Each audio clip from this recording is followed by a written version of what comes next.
미중 대규모 충돌이라 대한민국이 위험하다. 이 말이 무슨 말일까요? 이 말은요, IMF 아시아 태평양 부국장인 토마스 헬빙의 이야기입니다. 토마스 헬빙 부국장은요, 워싱턴 DC에서 아시아 태평양 지역 경제 전망을 기자들에게 설명하는 자리에서 한국경제신문 기자가 질문을 했어요. 미중 갈등이 커지면 한국 경제는 어떻게 되겠나? 특히 대선 후에 미중 갈등이 커질 거라고 예상을 하는데 그때 대한민국의 상황은 어떻게 되느냐 하고 물었더니 대답하기를 무역 긴장이 높아지는 것은 한국 경제의 주요 하방 리스크다 이렇게 이야기합니다. 쉽게 말하면 미국과 중국이라는 고래가 싸움을 함으로 해서 대한민국이라는 작은 새우에 등이 터진다 이렇게 이야기하고 있는 겁니다. 그만큼 미국과 중국의 충돌은요 대규모로 일어날 거고요. 누가 지원이 되느냐를 두고 치열한 전쟁을 펼칠 거라는 겁니다. 그 와중에 대한민국의 상처는 다른 어떤 나라보다도 크다 때문에 지금부터 대한민국은 대비를 해야 된다. 아니 이미 대비를 해왔어야 된다. 이렇게 얘기하고 있는 겁니다. 그만큼 말입니다. 미중의 충돌은 가공할 만한 일이라는 이야기입니다. 실제로 그럴 수밖에 없는 게 도널드 트럼프 전 대통령이 대통령으로 재선됐을 때는요.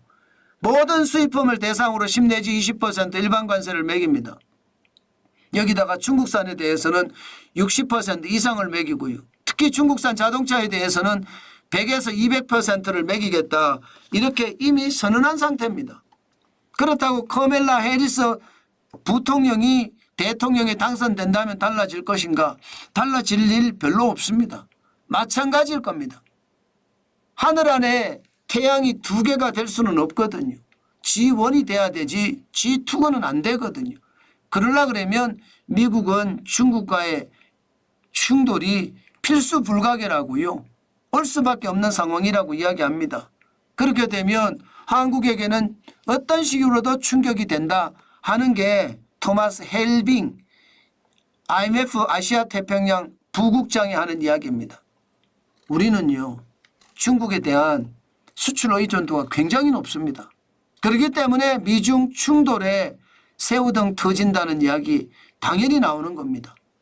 실제로 한국에 지금 중국에 대한 수출을 보면 전체 수출의 10월분만 봤을 때는 22%를 중국에 수출하고 있습니다. 굉장하죠.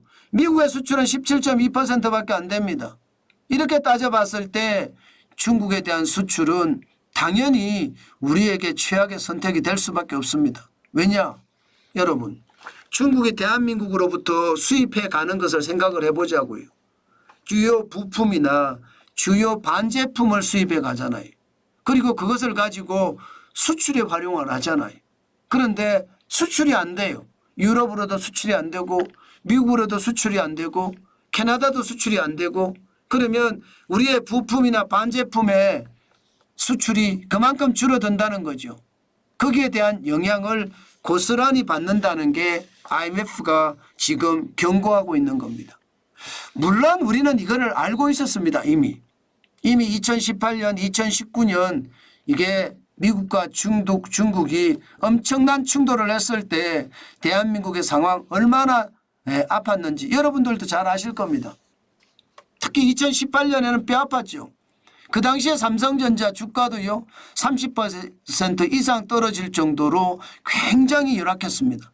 지금의 상황이 딱 그런 분위기다 이렇게 이야기합니다. 그만큼 말입니다. 상황 자체가 지금은요 미중 충돌 자체에서 우리는 최악의 상황을 맞을 수도 있다 이런 얘기가 되는 겁니다.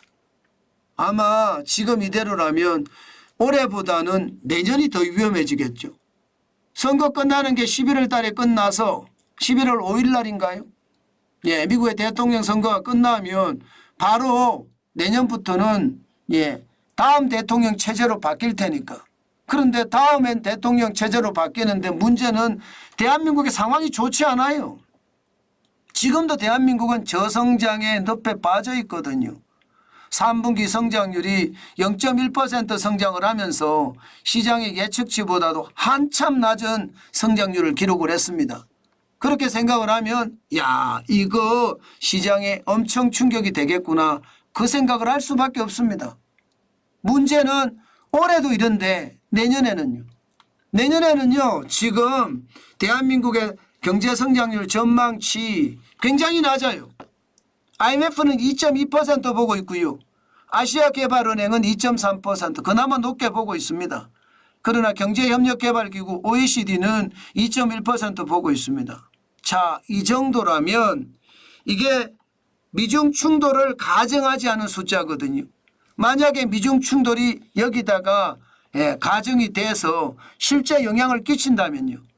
안 그래도 성장률 자체가 낮잖아요. 올해만 하더라도 2.4% 내지는 2.5% 성장한다고 해요. 아마 성장하기 힘들겠지만. 예, 그런데 내년에는 이거보다 더 낮잖아요. 낮은 데다가 미중 충돌까지 겹치면 대한민국이 위험해진다는 말, 이 말이 틀린 말인가요? 제가 좀 앞서 나가기는 합니다.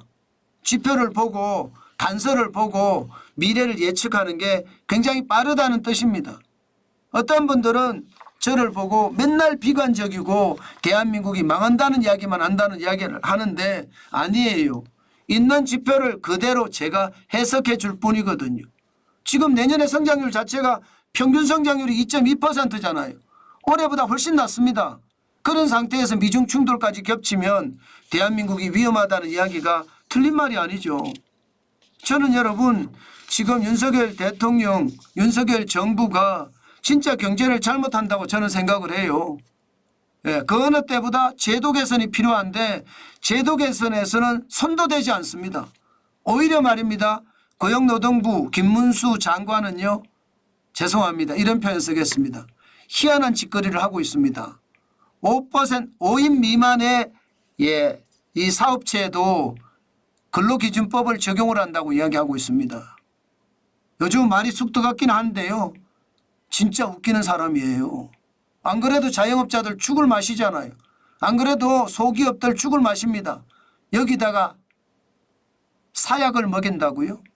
저는 근로기준법을 5인 미만에게 적용한다는 자체가 사약을 먹이는 거라고 생각합니다. 이제 죽을 날도 얼마 안 남았는데 그것도 못 기다려서 그냥 사약 먹여서 미리 죽인다는 뜻이에요. 지금 저는 그런 상황이 현재 와 있다고 생각을 합니다. 내년에는 올해보다 더 힘겨운 싸움이 되지 않겠느냐, 저는 그런 생각을 많이 해봐요. 그러면 중국이 내수가 좋아지면 되는 것 아니냐, 이런 얘기도 하는데 쉽지 않습니다. 내수가 좋아질라 치면 중국의 심리가 개선이 돼야 되는데 청년 실업률이 18.8%까지 올라가는 이 와중에 8월이에요. 이 와중에 중국의 심리가 개선될까요? 경제 심리 개선되기 굉장히 어렵습니다. 그렇게 생각하면 저는 정환진 TV를 지금 보고 있는 많은 구독자분들도 꼭 말입니다. 올해보다 내년이 더 어렵다는 생각을 가지고 거기에 맞는 우리의 정책을 반드시 세워가야 합니다. 그렇지 않고 말입니다. 시장을 잘못 보잖아요. 그러면 더 큰 낭패를 당할 수도 있다는 것 다시 한번 강조해 드립니다.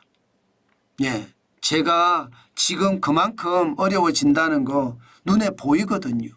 그래서 더 어렵다는 이야기입니다. 안타깝습니다.